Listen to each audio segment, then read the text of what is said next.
जब पाकिस्तान के आतंकवादी भारत में हमला करते हैं तो प्रियंका गांधी की जुबान क्यों सिल जाती है? क्या इंसानियत सिर्फ गाजा में ही बसती है?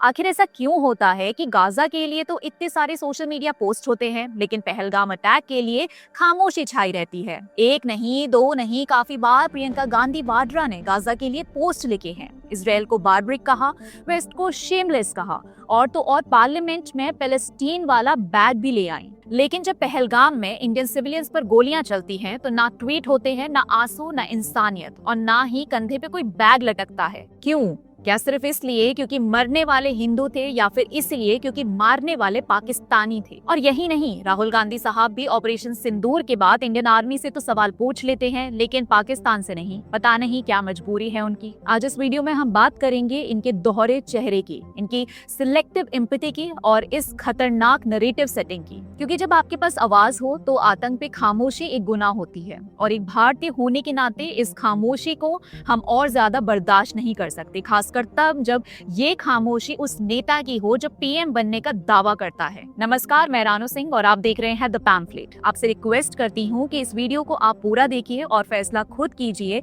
ये इंसानियत है या वोट बैंक की सौदेबाजी। दोस्तों, प्रियंका गांधी वाड्रा का दर्द तब उभरता है जब गाजा में कोई इंसिडेंट होता है, लेकिन वही दर्द पता नहीं कहाँ छुप जाता है जब भारत के अंदर पाकिस्तान स्पॉन्सर टेररिस्ट निर्दोष लोगों का खून बहा देते हैं। तब उनकी आवाज खो जाती है। क्यों खो जाती है ये तो नहीं पता, लेकिन सवाल ये है, क्या यही है इंसाफ? क्या यही है असली इंसानियत? 31 दिसंबर 2023, जब पूरी दुनिया नए साल का जश्न मना रही थी, टाइम स्क्वायर से लेके इंडिया गेट तक शहर रोशनी से जगमगा रहे थे, लोग नए अरमानों के साथ काउंटडाउन कर रहे थे, तब प्रियंका गांधी का दिल गाजा के लिए धड़क रहा था। धड़क क्या, उनके एक्स पोस्ट पढ़ के लगा रो ही रहा होगा। उन्होंने लिखा, as we celebrate the beginning of a new year, let us remember our brother and sisters in Gaza. Gaza के बच्चों के कत्ल पे दर्द जताया, डिग्निटी और पीस की बात की। एक गाजा बेस्ड जर्नलिस्ट का इमोशनल वीडियो भी शेयर किया। फिर आते हैं 9 जनवरी 2024, प्रियंका ने फिर एक पोस्ट किया। इस बार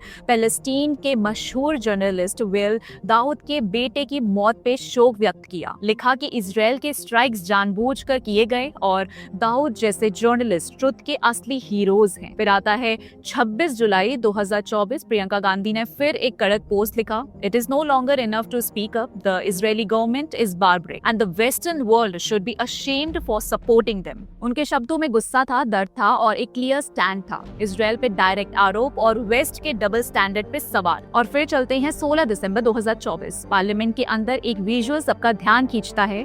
कांग्रेस एमपी प्रियंका गांधी एक ऐसे बैग के साथ नजर आती हैं जिसमें बड़े बोल्ड लेटर्स में लिखा होता है पैलेस्टीन। उस बैग पे एक सिंबल भी होता है, तरबूज।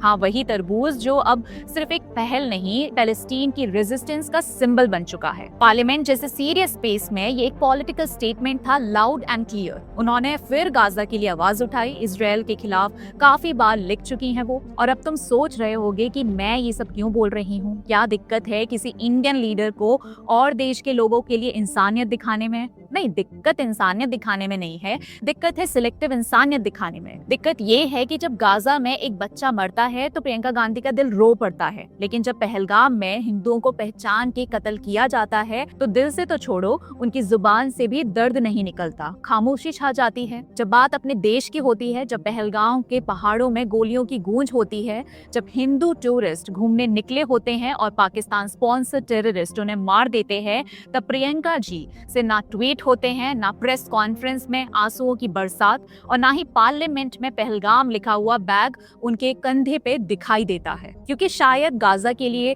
दुनिया के सामने रोना बिकता है, लेकिन पहलगाम के लिए खामोशी ही सेफ है।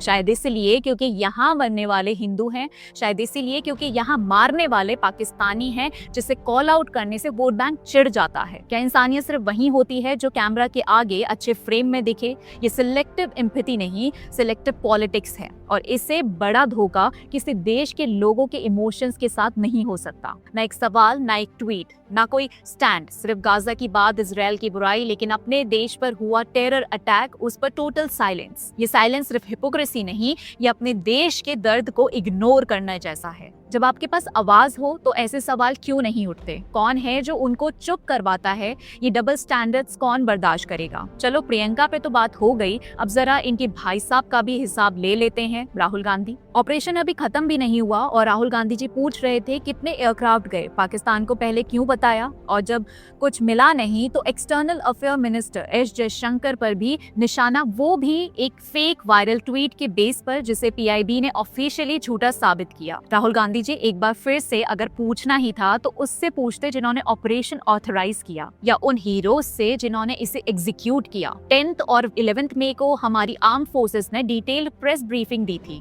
आपने वो सुना नहीं, या सुना भी तो इग्नोर कर दिया क्योंकि सच सुनना आपको कभी पसंद नहीं आया। जो जवाब दिए जा चुके हैं उन पे सवाल पूछना पॉलिटिकल नौटंकी नहीं है तो क्या है? और सबसे बड़ा सवाल, आप सवाल किससे पूछ रहे हो? उनसे जो अपनी जान की बाजी लगाते हैं ताकि आप जैसे लोग सेफ प्रेस कॉन्फ्रेंस कर सके। क्या ये सवाल पाकिस्तान से नहीं होना चाहिए था जिसने ये सब शुरू किया था? नहीं, क्योंकि यहाँ बात देश की नहीं नरेटिव की है, और नरेटिव तभी चलता है जब अपनी ही आर्मी को कट टू कट क्वेश्चन करो और कभी उन पर सवाल ना उठाओ जो असली दुश्मन है। सच तो ये है कि आपका ऑल नेशंस मस्ट यूनाइट वाला जेस्चर फेक था। This is your real face. You are not questioning the government, you are spreading Pakistani propaganda about downing Indian jets. आपके लिए तो शर्म से डूब मरने का वक्त है, सवाल करने का नहीं। आप सभी सोचिए एक बार, ये कैसे नेता हैं जिनको भारतीयों का दर्द नहीं दिखता लेकिन गाजा के लोगों के लिए आंखों में आंसू भर लेते हैं? क्या इसीलिए क्योंकि गाजा के लोगों के लिए कंसर्न दिखाना इंटरनेशनली माइलेज देता है, या फिर